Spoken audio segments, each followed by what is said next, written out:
Now he's just using scans. He's got four orbital commands, so he can afford to scan wherever he needs to. He's got plenty of mules. And here comes Rhett pushing in with the Ultras. Zerglings and Banelings coming in to soften up this army, but they're still at pretty good health. Oh, Fungal Growth goes on to the front group, and they're going to get slaughtered by the Ultras as the Ultras come in. Fungal Growth on everything. The Medivacs just cannot keep up with the healing, and the Ultras overrunning everything. Absolutely disgusting slaughter on top of everything, but both players have so much money and so many production buildings that they're both still kind of maxed. He needs to lift his command center off, get it out of the way. Okay, he barely does. No anti-air here for Rhett. Oh, that's kind of cool. These tanks over here. Oh, nice! I didn't even realize. I saw him building those command centers. I didn't realize that's what it was for.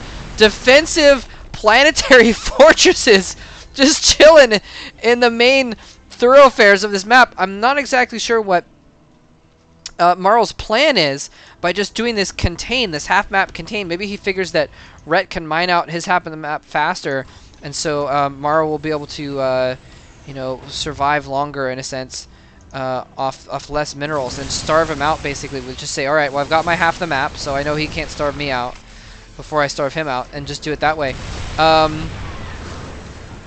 Anyway. Broodlords are now coming in. These are going to be absolutely ridiculous. Tons of Broodlords. 6 is a ton of Broodlords, by the way. Look at the massive amount of damage they do. They attack. They do damage with the attack, and the Broodlings run around. He's mobbing this planetary fortress. SCVs are going to try and come in and get on top of this planetary fortress so we can mass repair it.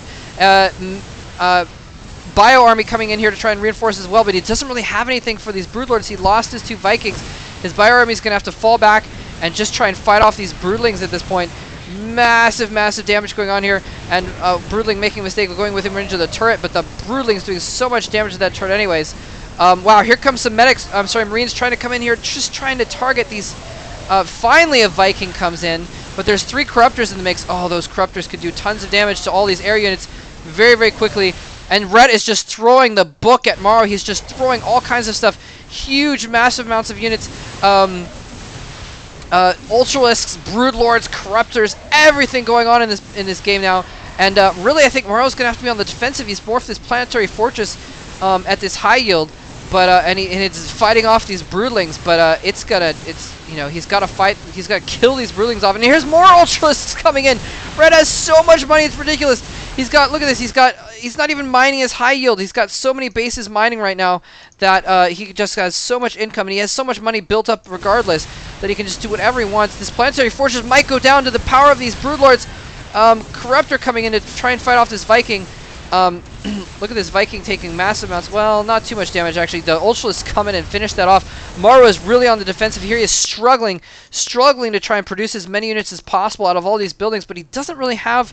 Never mind, there's his production facilities. So he does have a bunch of production facilities, and he's not producing much out of these at this point. He seems to be just continuing to apparently go with the bio. Oh, well, he's at 188 supply now. I didn't realize he'd already maxed himself up again. Wow. Whew, this game is moving faster than I can even follow at this point. Couple Broodlords chilling over here. I wouldn't be surprised if they come over here and start picking off turrets. That'd be kind of cool. You know what? You know, in StarCraft, the Guardian could outrange a turret, but I don't actually know if. Well, let's find out. Range 9.5. Okay, so they pretty much can outrange the range 7 turrets. So there we go. These turrets are going to go down pretty quickly, unless he sends something over there. A couple Vikings are going to go over and try and take care of that. Wonder if we're going to see the Corruptors follow up. Anyway, wow. So we're seeing another standoff. Both players at 200 again. Yeah, both players at 200 and resources. They both got a bunch of resources in the bank as well. Morrow with a ton of gas, and oh, Nidus Swarm spawning in the back here to deal with this little force that had been sent in to deal with these the Broodlords. And now the Broodlords can go. The last remaining Broodlords can go in and pick off turrets again. As meantime, these Ultralisks running into the back here and going after these Marines, but nicely done, catching them on the ramp. And oh, slaughtering those Ultralisks, not able to get a very good. And look, he's having to send in SCVs. He spawns Ultralisks out of the Nidus Canal on the SCVs. More Ultralisks are ready to pop out. Oh man, oh, Oh, so much slaughter going on. Those ultras are going to go down, but not without a fight. Units lost. I'm sorry, Joe. Joe had requested that I use this tab because it's kind of cool. It is kind of cool. 200 units lost, 350 for Ret. That makes sense for the Zerg. But Red has actually lost more resources in units total over time. So anyway, I like the fact that he's using this Nidus network to try and move units around. Well, actually, it may have just been trying to pump it through there. And I guess he doesn't really have the Nidus network anywhere else at this point. So never mind. Anyway, so let's see. Where is his army? Here's his army. Oh my goodness. Oh man. Infestors and Ultralisks. Tons and tons of Ultralisks. Some Zerglings just for support. He's probably going to go in and fungal growth all the units so they can't run away from the Ultralisks. Maxed Ultralisks. Look at that. 90 damage to buildings. 21 damage to ground units. 52 damage to armored units. So they can basically destroy tanks in just a couple hits. Okay, 3 hits. Anyway, but they're going to do a lot of damage to these ground units as well. Look at that. Marines are just going to take a couple hits and they're going to get splashed. Here he comes. Oh, he's got Ultralisks in these Overlords so he can drop them on top. Where's the fungal growth? The Infestors are going, I think Morrow sees the Infestors. He falls back to a good position so he can get fungal out of the way. Ultralisks going and killing off the planetary fortresses. Those fortresses really coming in handy and providing a big meat shield. A big buffer for these Ultralisks. So half of the Ultralisks did not engage in that army. And I didn't even see what happened to those Infestors. I don't think I'm going to bother going back, but I didn't see what happened to the Infestors there. Why they didn't cast any fungal growth or anything like that. Maybe they got killed off by the tanks beforehand. They could have gotten targeted or something along those lines. A lot of Vikings in the air right now, and I'm not sure why he has these Vikings exactly. There weren't a ton of Corruptors before. I guess he's just trying to go for more expensive units, get them out quicker. Anyway, he snipes, runs in, does a drop, snipes off this high yield, but it's not going to affect Ret too much at this point. Anyway, yeah, here we go again with the wall of fortresses with a couple tanks behind it. Not too many tanks, though. Not a ton of tanks. Oh, never mind. Of course, Morrow knows what he's doing a lot better than I do. He must have spotted these Corruptors before and gotten a bunch of Vikings to deal with it. So, so kudos to him for spotting that when I didn't. Anyway, these Ultralisks are still around there. Ultralisks and Broodlords and Corruptors. Just a massive army here. This is huge. This is like, you know, if you had infinite money, what would you do? You would build this army. Here he comes in, Vikings versus Corruptors. Comsat goes off to see if there's anything behind there. He's trying to fall back, but those Corruptors are just doing way too much damage, and they're going to own these Vikings. He would basically need, well, actually, I don't know if there's any kind of ratio or anything like that, but he would need a lot more Vikings to deal with that many Corruptors. You cannot go even numbers, Vikings versus Corruptors, so he's having to attack and fall back, attack and fall back. Really, he needs to get some Thors in here, maybe. To try and deal with this. And here's some more Broodlords being morphed out in the field. Well, actually, it was not the Hurt Corruptors being morphed, but he wants some more anti-ground now that he's dealt with some of the Vikings.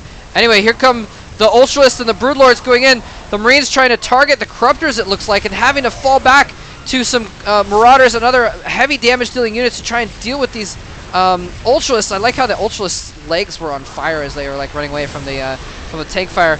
Anyway, he's holding his ground on this ramp. I'm surprised Red isn't trying to do some kind of, well, never mind. I was going to say some kind of counter, but there's this wall of fortresses over here. Anyway, he is moving in with the Ultras. Ultras moving in closer, but there's just too much fire, too small of an area on that ramp. Both players still close to max. They're just both building up their armies so quickly. As soon as they lose a unit, they get more. And Morrow has sacrificed all of his Vikings to kill all the Broodlords. I think it was a smart move. Because now he can attack those Corruptors with his Marines if he needs to. He can use the Marauders to battle the Ultralisks if more come out. Another round of Corruptors coming out, though. And, wow. But here's the thing, is resources. Ret is out of money.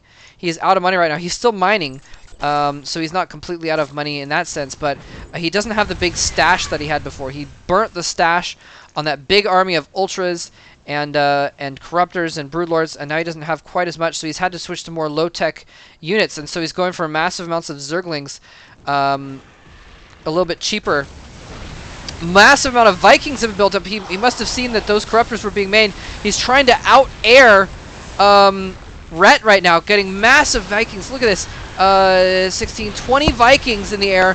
Not nearly as many corruptors, and these corruptors are going to go down if they keep attacking here. He sacrifices the rest of his corruptors, way too many, and with the target fire going on, he loses the last couple here. This might be the end for Rhett, unless he gets some Hydras in here or something like that. He's going to lose all of his Overlords. He's trying to split them up a little bit.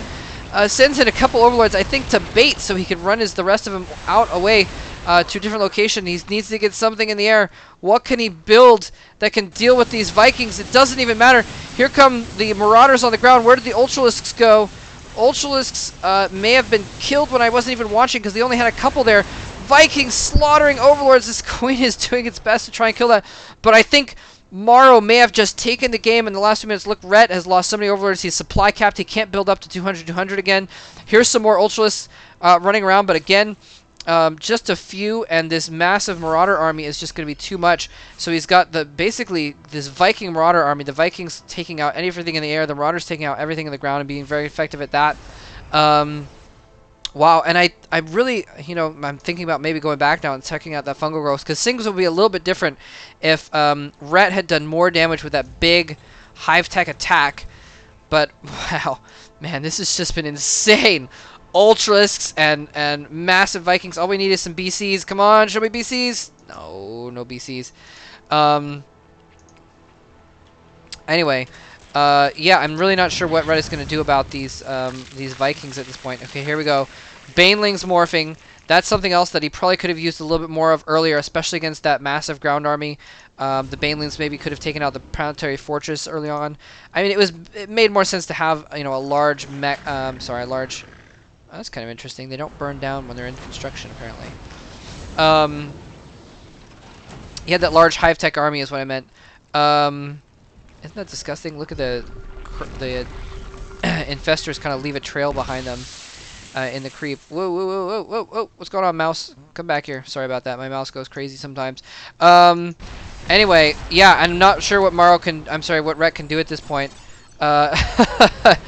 Someone has 5 orbital commands, apparently. Can just spam mules at the high res at this point. And yeah, so Rhett really needed to take that high res. He can't really at this point. He goes in for an attack, gets pushed back, and Rhett, realizing he has lost, doesn't even sack his army on that wall. Just GG's with some dignity, I suppose. And Morrow takes the match. That was an awesome game.